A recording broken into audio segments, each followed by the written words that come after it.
Welcome back to Zopli second podcast. Today we will do a special podcast because Mark Padun is one of our favorite riders, and he retired at age 28. He was a special rider because he performed at exceptionally high level in Critérium du Dauphiné 2021 when no one could push the watts, and now everyone can push the watts. So he was maybe one of the first guys who is a great climber when no one was. Yeah. What about Naichka? Yeah. What do you think about Padun? It's just you remember the 2021 season, I guess, with the Dauphiné, because I mean you knew already Padun before from being a small rider, but then just all of a sudden won the two stages in a row, with huge watts as well. So it was very exciting weekend. Definitely one of the most striking memories from cycling Yes, for I me. remember I was watching that stage live. I didn't even know which Bahrain rider it was Me because neither. it was, I remember, Sepp Kuss, and then a Bahrain rider was even like pulling with Sepp Kuss. I thought it's maybe Jack Haig, but it didn't look like Jack Haig. And yeah, then in the end it was Mark Padun for some reason. And the odds for him to Yeah. win that stage was, I remember, like 1 versus 500 or 1000. Well, like it was really, really small, at Yeah, least in but do you bookies. know the Danish writer who always puts 30 favorites for every stage? On Felton, I think he did have him, I think, as a one-star favorite for the stage. Holy shit. But he always puts 30 riders for every stage as favorites. Yeah, because I look at that season before that.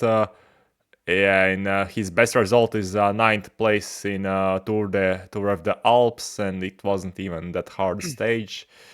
He finished in the same group Mm. as Geoffrey Bouchard, who is not great on hilly stages with kilojoules. So yeah, it's crazy that he won because remember there was an interview after the stage or after the race, and yeah, he said he lost 5 kilograms in 5 weeks or something like that. Like he lost a Yeah. lot of weight in a short of time. Yeah. Yeah, he did. He did. And that's maybe why his results were not that consistent. I also remember 1 year earlier in the Giro, he finished second on the stage from a breakaway. That's like my first memory from Padun, where he finished second behind Navas and he had a mechanical. Yes. It was But also actually, a rainy stage, I think. Yeah. yeah, it was a very nice stage. He performs really well in the rain, I think. But actually, he had some decent results before that as well. If you go through his race, of course, the Ionica race where I think he beat Remco on the stage in Yes. 2019 on was I think also close to Remco on the stage where Remco won. Yeah, where Remco won by 2 minutes. He was in the second group on that stage. Also in some lower tier climbing races in the juniors U23, he actually had some decent results. So it wasn't a terrible prospect, I would say, but he did never show this level at the pro level. Yes, I think he maybe was a big talent, and maybe he didn't have the best trainers or opportunities in Ukraine. And despite of that, yeah, he still got opportunities in Europe. Yeah, he in 2016 got a contract with Team Kolpak, which is the Italian team where the best under 23 riders are. Yeah, so he at least got a chance there. And then he earned a contract with Bahrain Merida, yeah, with a World Tour team. Yeah, we of course stayed for how many years? 4 years. Oh no, more, right? No, Uh, 5 years, 4.5 years in total. yes. Um, But yeah, talking about Dauphiné, it was so weird because yeah, he destroyed everyone. Like who you can also mention his watts because for that time it's like completely insane because it was at a high altitude or mid altitude, also a hard kilojoule stage against top competition. Like the guys who finished behind him was Richie Porte, Miguel Ángel López. Like those guys were flying in that era. yeah, he pushed for 45 minutes, 6.21 watts per kilogram, which is 637 ASLP, which might be actually the highest from that season in total. Yes. I can't remember, but we definitely put it as the top three climbing performance for that season. So Yeah. it was definitely a very high level performance. Can also explain, yeah, what is ASLP? Yeah, not all Oh of yeah, not everyone can know, yeah, that. Yeah, we have mentioned it before, of course, but no, everybody will know it. It's like a metric where we calculate the effect of the altitude and the performance, and by that, adjust the watts per kilogram. And the ASLP numbers that just basically what a rider would be able to do with this performance level for 60 minutes at 0 meters of altitude, so at sea level, and then multiplied by 100, so 630 is basically 6.3 watts per kilogram for 60 minutes at 0 meters of altitude. Yes, in one sentence, it's let's say it's a one metric where it's combined watts per kilo, time, and altitude. So yeah, it combines Yeah, these three things in one number. yeah, exactly. But yes, I'm looking at this stage and it's crazy, yeah, because Miguel Ángel López was possibly the best rider on this type of stage in 2021, and he still lost 43 seconds to Padun. Yeah, that was a crazy level performance as well. Sepp Kuss was in great shape at that time. Richie Porte went with him on the attack as well, and he got dropped pretty quickly. I mean, Lopez maybe waited a bit too long in the climb, but even like it was a crazy level performance, and probably nobody could have beaten him that day. And it was actually the highest ASLP of the year. I just checked now. Yes, probably it was. Let's say if we start counting from 2012 when Wiggins won Tour de France, it might have been the best performance in that era, or at least in top three, maybe. Yeah, it's possible. Although there's sometimes in smaller races some performance which you maybe forget that I don't really have in mind right now, but it is definitely up there. Although maybe the 1 year before, in the 2020, there were already some better performances than that. Yeah, right. Tour Okay. de France. But the next stage, stage 8, also was a mountain stage. Mark Padun, I remember in booking markets, was a huge favorite. It was like 40-50% chance he would win. He, of course, went into a breakaway. And on the final climb on Juplan, yeah, he didn't even attack. He just tried to hold his watts, and he dropped at that moment this unknown Danish guy, Jonas Vingegaard, and other guys. So yeah, he completely annihilated everyone there.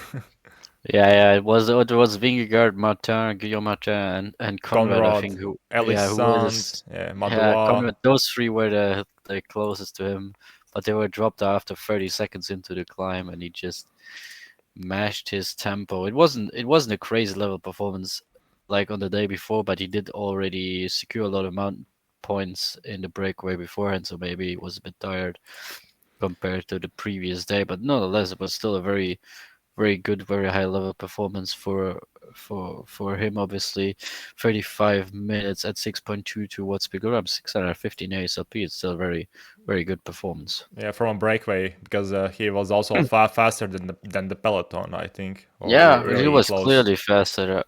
I think he was faster than the peloton. Yeah. Let me check quickly, but I think he was the fastest on the day. Yeah, 14 seconds faster than Jack Haig, who was the fastest from the peloton. So yeah, quite impressive.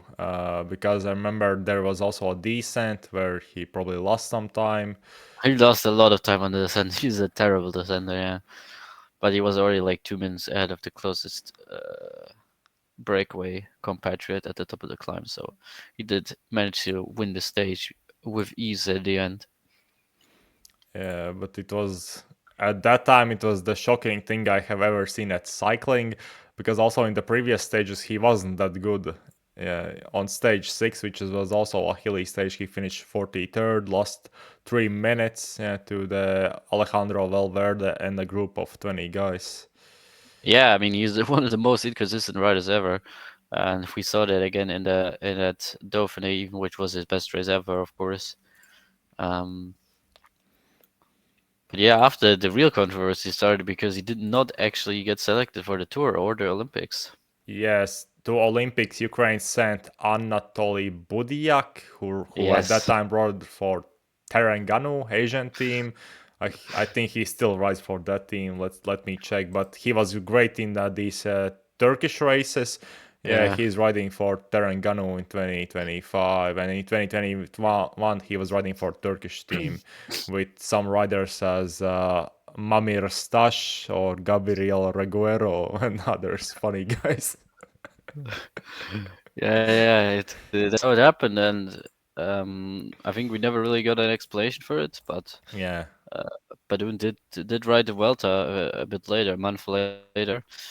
He also finished, I think, third in the GC of the Vuelta Burgos, just ahead of the Vuelta, which was a decent result. But he never really was outstanding in either of the stages, just consistent to get third place there. And of course, he started Vuelta, which on the on the results doesn't look very good, but he had some quite good days in that race. Yes, because he was also a main piece for Jack Haig, who finished third in GC, and on the final big day where the GC group splitted, where the Miguel Ángel López went into a car and DNF'd because he was pissed off about his teammates. He was Madun was Padun, was pulling on the flat. I remember, in the GC group. Yeah, he did pull a very good he did pull a good amount there and put a gap into Lopez, but he was also in the breakaway on that stage, which you can't forget. And he was the strongest rider in the breakaway by far. He was dropping guys already on early climbs, so he would have won the stage if he didn't drop back to secure third for Jack Haig in the GC. So yeah. Yes, now I'm watching the YouTube. Yeah, Lantern Rouge even made a video about omission of Marc Padun from Tour de France Yeah, 2021. I He remember. got 47,000 views. Then his Dauphin videos got 142,000 and 203,000. Yeah, so it was quite popular at that time. I mean, yeah, it was. It was. I mean, it was a crazy story, of course, and Yeah, we're talking about Vuelta. Also on the first big mountain stage on Picon Blanco, he was pulling also for his team. I remember he finished 17th there, but he was really close to the GC group and was pulling for some time there. yeah, the thing was there was a headwind on the stage, and he was pulling for quite a while. So those watts were pretty decent, if I remember correctly. Yeah, 6.31 watts per kilogram I have here, which is over 600 ASLP again for 25 minutes around. Yeah, here 25 minutes, 6.3 watts per kilogram. So a good performance again, but outside of those two stages, it wasn't really that impressive in the Vuelta, let's say, which is again, he was very inconsistent. Yes, but then the big thing happened after the Vuelta and the season that he was a free agent, and I remember at that time we already knew that Ineos is fucked, that they don't have a rider who can win Tour de France, and there was at that time there were two free agents who can win the Tour de France: Marc Padun and Miguel Ángel Lopez. I know at this point it sounds funny because one is I don't know if Miguel Ángel Lopez is he's suspended. Lopez is suspended, Padun retired. Yeah, but at that time it was actually like if Ineos wanted to win the Tour de France, they needed to sign one of these two guys, or maybe both of them because they were cheap. Yeah, really cheap. But yeah, Padun went to EF Education, where I mean But it do was. you remember as well that Wielerflitz actually one of the Wielerflitz guys posted that Padun would go to it? Oh It my was god, just wrong. I have zero memories of that, but I No, there believe in was that. one of the Wielerflitz journalists just posted that he would go to Indies, but it just wasn't true. It was super Okay, funny. yeah, So but for like a few hours, we actually thought he's going to Ineos. okay, it was true. Okay, it's weird. Yeah, but in 2021 it was also quite late when the EF Education announced Padun's transfer, and then Jonathan Waters made this big interview on in Cycling News where the title is "It takes one to know one," and he sees.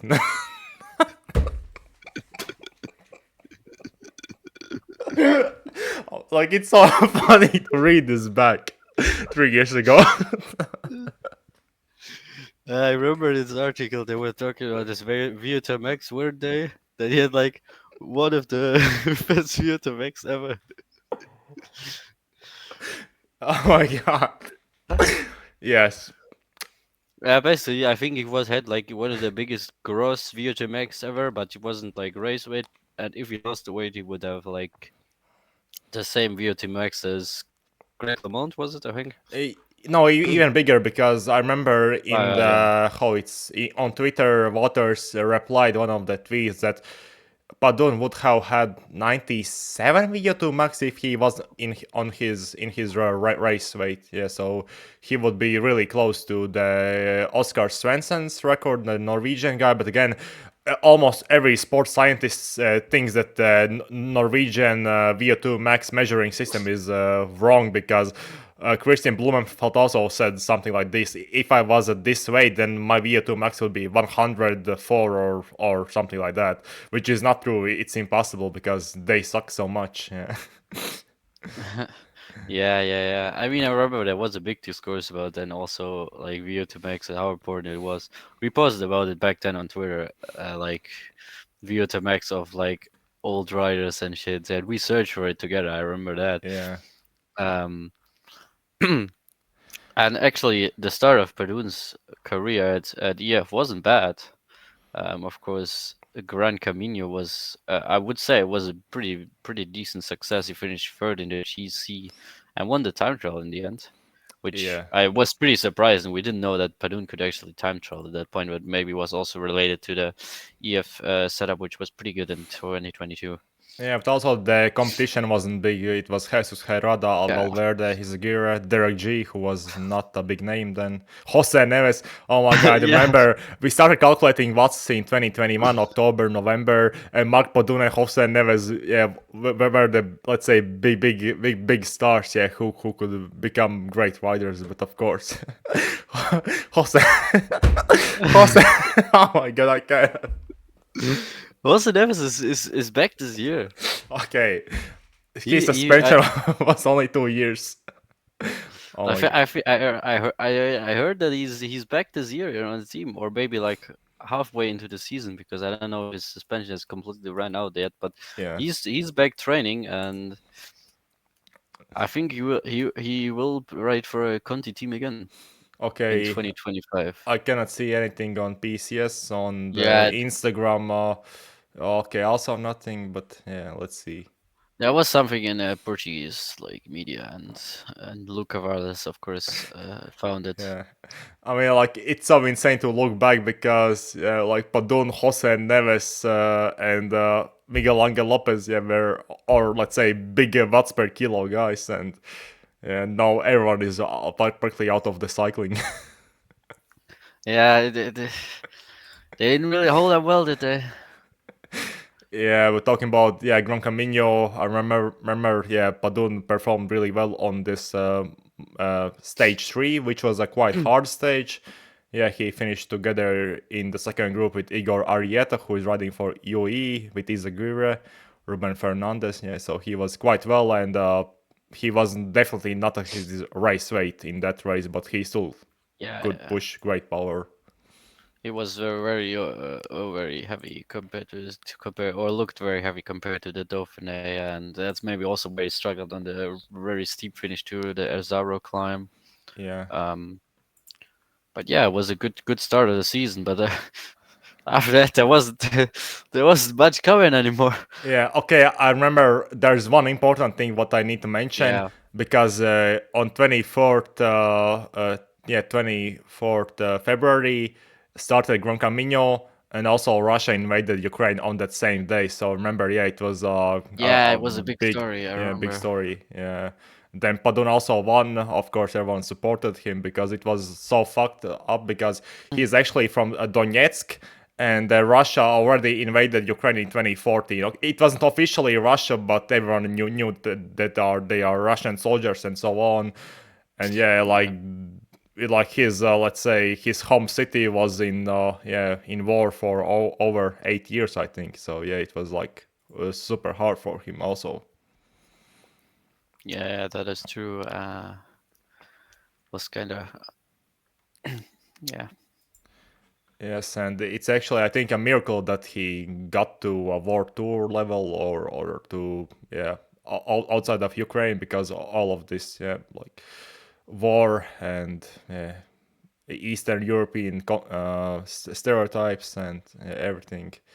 So yeah, at least he was actually a big talent. I believe in that. Yeah, Yeah, because his yeah, VO2 max score definitely was big, as Water said. His power was great, and he even could have dropped his weight if he was on Visma Lisa bike or on a team with a great nutritionist. Yeah. and he has also actually very good results in like some climber races in like U23 and everything. He has like Yes, in pretty good. remember this 2018 Innsbruck World Championships. He beat Pogacar there. He finished Oh fifth. yeah, Pogacar was seventh. So yeah, he was flying also then. So he was, let's say, when he was in shape, he was extremely good. But yeah, when he wasn't, he was a worst rider in the peloton probably. yeah, and he also finished third on the Vuelta stage that year and actually won the Tour of the Alps stage already. Like 2018, he was already pretty good. Yes, then also need to mention, yeah, that 2019 race where Remco lost to him in Adriatic Ionica race, because that stage was also kind of hard, and the climb finished at mid altitude. Yeah, it's 1,757 meters, and yeah, he put 1 minute and 31 seconds into Remco. Also, there was Jan Polans, James Knox, then Ben Hermans, who was at that time good climber. So yeah, he had these good performances at young age. Yeah, and he took the GC lead as well at that point. Did he won the GC Yeah, as he well? also won the GC. Yeah, Yeah, yeah. Because he lost 2 minutes to Remco in the other stage, but it was enough to stay in the lead. So yeah, it was a big win for sure in 2018 but yeah, or let's 2019. continue. Yeah, with 2022 season. Yeah, then after the Great Camino, where he performed, yeah, then he DNF'd from Tirreno Adriatico, Basque Country. Then he wasn't didn't perform in Dauphiné. Yeah, because probably of the war. Yeah, also that's definitely a big reason. Yeah, like yeah, I also like wouldn't be possible to think about cycling. Yeah, if my country would be invaded, yeah, by Russia. Yeah, yeah, yeah. And maybe the first sign of life from him again was when he finished 10th in the time trial at the Tour de Pologne, which was a decent result.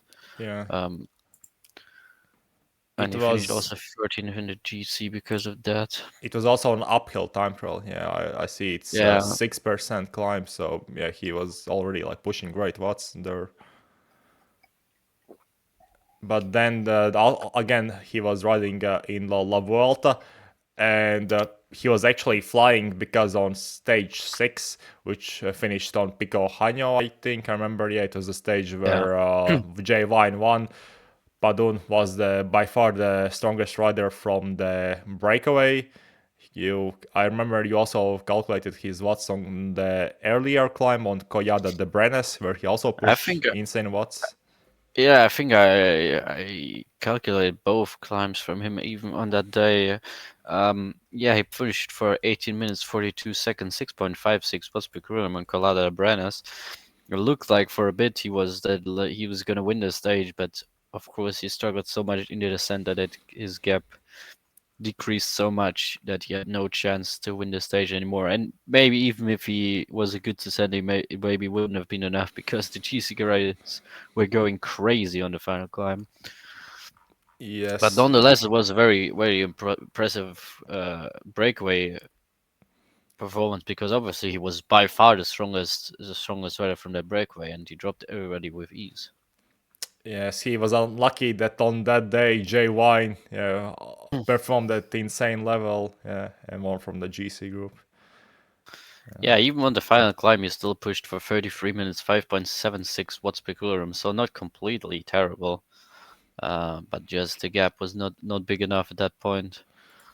Yes, but from Um, then on, he was the main favorite. Yeah, from the breakaways. I remember Jay Wine and Mark Padun were like really similar in the betting markets. Yeah, to win from breakaway. yeah, but he never really got into another breakaway. I don't think one more, but he didn't perform well on that breakaway. His second, maybe kind of impressive performance in this tour or this Vuelta actually came from the GC group where I finished 14th on the Les Plaires climb. Also, I've got the watts for that, I think. Um, I think it was top 10 rider from the GC group that day, but the breakaway won the Yeah. stage. Yeah, he pushed 6.12 watts per kilogram for 17 minutes, which is not bad, I guess, with a tough run into the climb as well. Yeah, he was the eighth best rider from the GC group, and also important is that the climb was 13%, so it wasn't even good for Padun, who would like more 7-8% climbs. So he was really strong then. Yeah. The weather as well didn't suit him that well. Of course, he prefers more in rain and colder conditions. He has said that multiple times, I believe. So was very impressive. Also, it was a crazy heat stage. So I think above 30 degrees Celsius as well that day.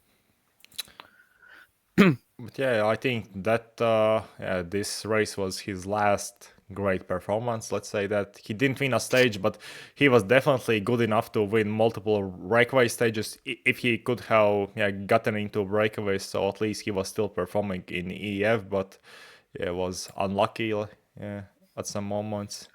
Yeah, what also didn't help, of course, that he was really not a great bike rider. He was bad descender, was bad at getting into breakaways and everything. He was just pure power, basically. Um, yeah, maybe they also didn't help him get maybe the results he could have with his level. One more result is there that we can maybe mention, which was a year later, and Copia Bartali finished eighth and third in consecutive stages in the race, fourth in the GC at the start of 2023. But that is really the last thing you want to mention. Yes, because he also was really strong then. He lost only to Mauro Schmidt, James Shaw, and Ben Healy, and yeah, beat some other strong guys in GCs. At least he still could perform at some races, but after that, yeah, he DNF'd almost every race, or he wasn't that great. Actually, he finished 20th in the American Tour Classic that season, which also is quite hard to finish top 20 in that race. So he wasn't completely out of shape. Yeah, but he probably just had too much problems keeping his race weight as well. I think that has probably been his main problem throughout the years that led to his big inconsistencies. Yeah, because if you followed his Instagram, then he posted a lot of pictures of cheese and steak, I think. Yeah, I remember. Yeah, he did. It's a famous story. I don't know if this is like publicly known a lot, but I think he said that he just loves cheese and that's why one of the reasons why he can't keep race weight Yeah. consistently. Yeah, that's true. Yeah, Because also, like when I buy cheese, and it's rarely, I usually like can eat 1 or 2 kilograms easily in one evening. So I avoid buying cheese. Yeah, because it's so hard to resist cheese. But yeah, now I'm looking at his Instagram. Yeah, it's so sad. Like in 2021, we thought maybe this guy can win Tour de France, and uh, uh, but at least he had the talent probably to win a big race, big stage race. yeah, I think that is pretty much undeniable. Looking at the data we have, Stevie 2 Max, he had the results he had early in his career. He's definitely been a very talented rider. Maybe couldn't make the best out of his career, but also had unfortunate circumstances. And now Yeah, we're retired at 28. Um, I mean, like if he was born, let's say in UK and was named Mark Peaty, let's say that, I think he could have won 5 Tour de France's on Sky. Yeah. uh, I mean, if he was born 10 years earlier, then for sure. Yeah.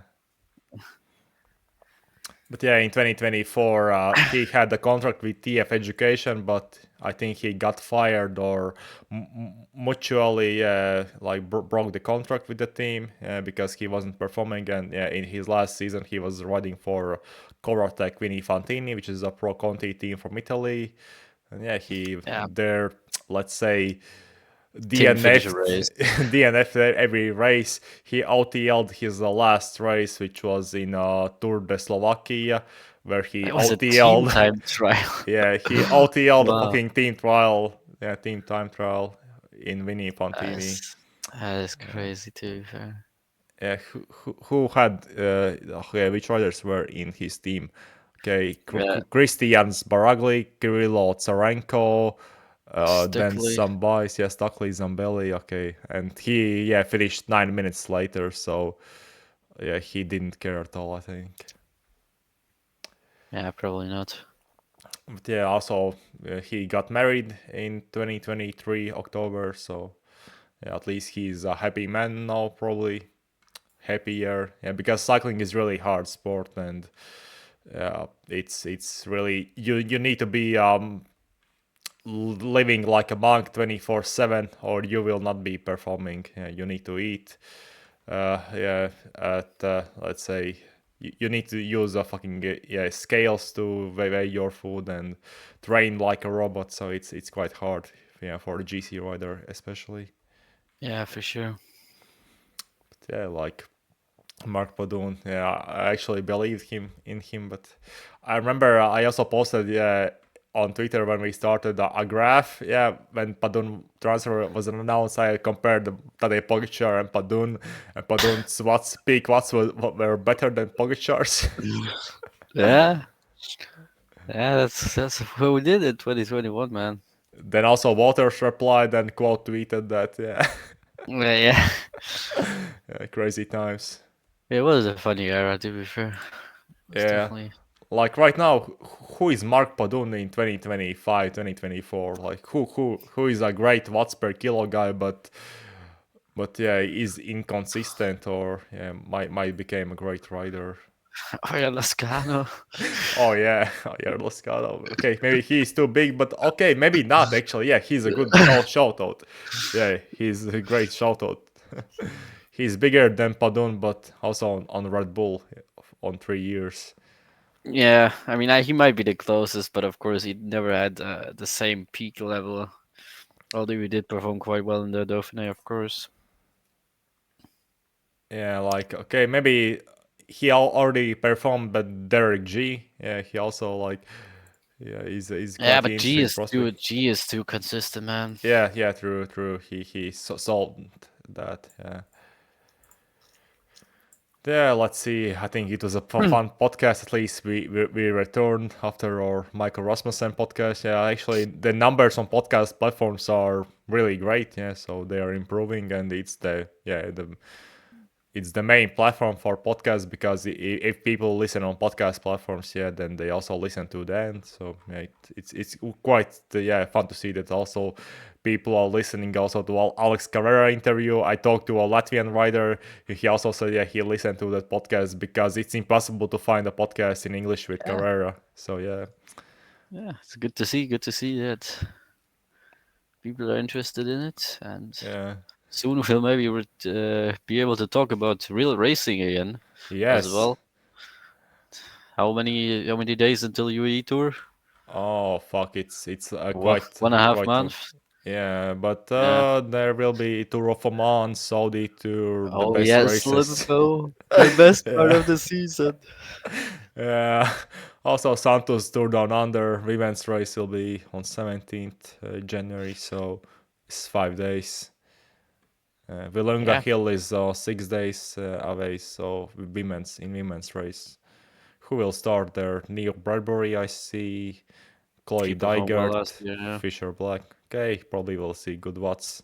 Yeah, thanks for listening, and I hope you enjoyed this Mark Padun podcast because he's a special rider, and I don't care about Pogacar's Calderates that much as Mark Padun's career. Did Pogacar do a Calderatas again? Yeah, he broke the KOM. He took 12 minutes and 20 seconds, I think. He did, I don't know how many watts, but it was a lot of watts. Yeah. I had no idea. Okay, great.